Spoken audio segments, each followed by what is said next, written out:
On today's episode of Daily Good News, we're going to talk about a 2-year-old who got adopted through a Zoom conferencing call. We're going to talk about koalas in Australia and their healing process. All that and more on the Daily Good News. Cue it. What's up, everybody? It's your girl Jessica, aka J Hart, and I'm your host of the Daily Good News. Before anything, make sure you hit that subscribe button so you can get notified when a new episode drops every day. Now, as always, let's do a little vibe check. Vibe check, 1, 2, 1, 2. How you doing? How you feeling? Take a moment to be present and take a deep breath in.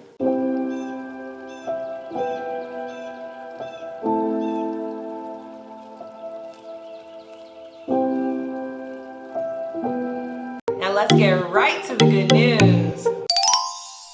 The first time in decades, Miami has not had a single homicide in the last 7 weeks. Now, the last time this happened was back in 1957. Of course, we're all in lockdown, but let's keep our hopes up that this continues because violence is never the answer. I want to head over to Gaza, where sewing factories are coming back alive. Now, these factories have been dormant for many years, but thanks to the demand for masks and gloves, they have risen and they're back up and running. Many of these supplies that are being made at these factories are actually being given to Israel despite the tension that they've had for all these years. I think what the most beautiful part of the story is that the protective gear that they are making, a lot of it is actually getting sent to Israel. And if you're familiar with what Gaza represents, then you know that that's a really big deal. Now I want to talk about a 2-year-old in Arkansas who got the Zoom call of his life. His name is Jaden, and he was supposed to be adopted this year by his foster parents. Normally, adoptions take place in person. With everything going on, they were actually able to complete their adoption all via a Zoom call. Who would have thought this would have been possible 20 years ago?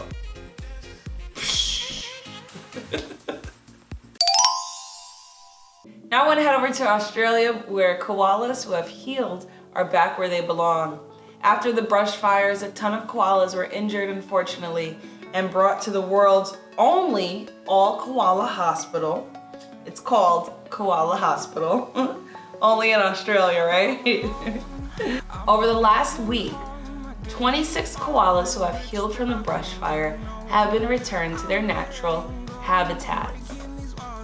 Something to celebrate. The koalas have healed. They made it. All 26 of them. Now I want to head over to Washington, D.C., where a high school senior decided to use his 3D printer to do some good. His name is Jonah Dr. Loeb. I hope I said that correctly.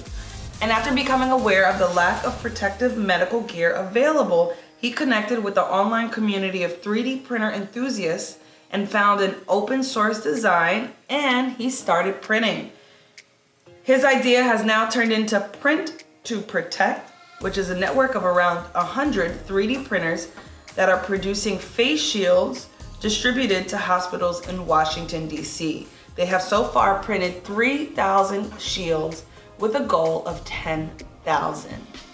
So I just want to take a moment to say thank you to everybody in the 3D printing community. I did not realize when 3D printing came out, I understood that 3D printing, you could do a lot with it. But now with what we've been facing and seeing so many people using their 3D printers to do something good is really beautiful and really inspiring. So thank you to everybody who is using their 3D printer to give back during this time.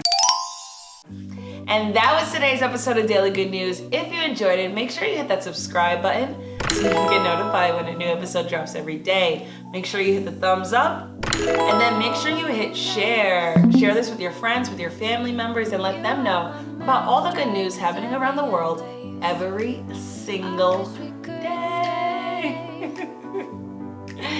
I'm your host, Jessica, aka J Hart, and I'll see you tomorrow.